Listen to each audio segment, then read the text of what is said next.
দিল্লি না ঢাকা, আজ প্রশ্নটা শুধু কে কাকে তলব করলো তা নয়। প্রশ্নটা হলো, হঠাৎ করে কেন আবার উত্তপ্ত হয়ে উঠল বাংলাদেশ ভারত কূটনৈতিক সম্পর্ক? নীরব কূটনীতির আড়ালে জমে থাকা অভিযোগ, পাল্টা বক্তব্য আর রাজনীতির আগুনে ঘি ঢালছে নির্বাচন পূর্ব বাস্তবতা।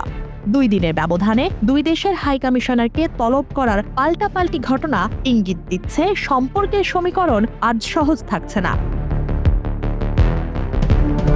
বুধবার দুপুর 2টা থেকে চলমান নিরাপত্তা পরিস্থিতির অজুহাত দেখিয়ে যমুনা ফিউচার পার্কের ইন্ডিয়ান ভিসা অ্যাপ্লিকেশন সেন্টার বন্ধ ঘোষণা করা হয়েছে। 2 দেশের হাইকমিশনারকে পাল্টাপাল্টি ডাকাডাকির পর ভিসা সেন্টার বন্ধ ঘোষণাকে ভিন্ন কিছুরই ইঙ্গিত হিসেবে দেখছে বিশেষজ্ঞরা।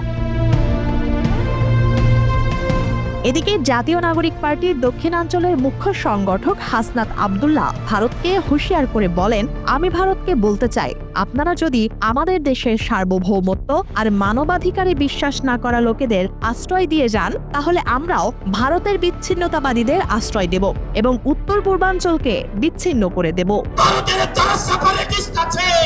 বাংলাদেশে আমরা তাদেরকে আশ্রয় প্রশ্রয় দিয়ে যে 7 সিস্টার রয়েছে সেটাকে বাংলাদেশ থেকে ভারত থেকে। হাসনাতের এমন বক্তব্যের পর আসামের মুখ্যমন্ত্রী হেমন্ত বিশ্ব শর্মা বলেছেন, বাংলাদেশের নেতারা যদি ভারতের মূল ভূখণ্ড থেকে উত্তর পূর্বাঞ্চল বিচ্ছিন্ন করার হুমকি দিতে থাকেন, তাহলে দিল্লি আর বেশি দিন চুপ থাকবে না। ভারত একটি বড় দেশ, পারমাণবিক শক্তিধর রাষ্ট্র এবং বিশ্বের 4র্থ বৃহত্তম অর্থনীতি। আমাদের স্পষ্ট করে জানিয়ে দেওয়া দরকার যে ভারতের বিরুদ্ধে এমন আচরণ হলে আমরা চুপ করে থাকব না। ভারতের একজন মুখ্যমন্ত্রীর এমন আক্রমণাত্মক বক্তব্য 2 দেশের কূটনৈতিক সম্পর্ককে আরও জটিল করে তুলছে বলেই মনে করছেন সচেতনরা। এর আগে রোববার দুপুরে ঢাকায় ভারতের হাইকমিশনার প্রণয় ভার্মাকে তলব করে বাংলাদেশের পররাষ্ট্র মন্ত্রণালয়।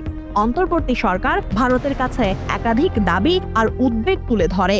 অভিযোগ ছিল, ক্ষমতাচ্যুত প্রধানমন্ত্রী শেখ হাসিনা ভারতে অবস্থান করে বাংলাদেশে সহিংসতা ও সন্ত্রাসী কর্মকাণ্ডের উস্কানি দিচ্ছেন, যা আসন্ন জাতীয় সংসদ নির্বাচনের পরিবেশকে অস্থিতিশীল করে তুলতে পারে।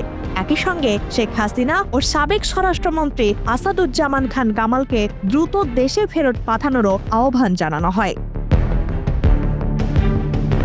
প্রণয় ভার্মাকে বাংলাদেশের পক্ষ থেকে আরও আহ্বান জানানো হয়, ইনকিলাব মঞ্চের নেতা শরীফ ওসমান হাদির ওপর হত্যা চেষ্টার ঘটনায় জড়িত সন্দেহভাজনরা যেন ভারতে পালিয়ে আশ্রয় না পায়, তাদের যেন গ্রেফতার করে বাংলাদেশে পাঠানো হয়। ঢাকার মতে এসব ঘটনা শুধু আইন শৃঙ্খলার নয়, বরং দেশের গণতান্ত্রিক প্রক্রিয়ার জন্যও হুমকি। তবে এসব অভিযোগ সরাসরি প্রত্যাখ্যান করেছে ভারতের পররাষ্ট্র মন্ত্রণালয়। এক বিবৃতিতে দিল্লি জানায়, বাংলাদেশের অন্তর্বর্তী সরকারের প্রেস নোটে দেওয়া বক্তব্য তারা স্পষ্টভাবে মানে না। ভারতের দাবি, বাংলাদেশে অবাধ, সুষ্ঠু, অন্তর্ভুক্তিমূলক এবং বিশ্বাসযোগ্য নির্বাচন চায় ভারত এবং বন্ধুপ্রতিম বাংলাদেশের বিরুদ্ধে কোনো কর্মকাণ্ডে তাদের ভূখণ্ড ব্যবহার করতে দেওয়া হয়নি, বরং শান্তিপূর্ণ নির্বাচন নিশ্চিত করতে অভ্যন্তরীণ আইন শৃঙ্খলা রক্ষার দায়িত্ব ঢাকার।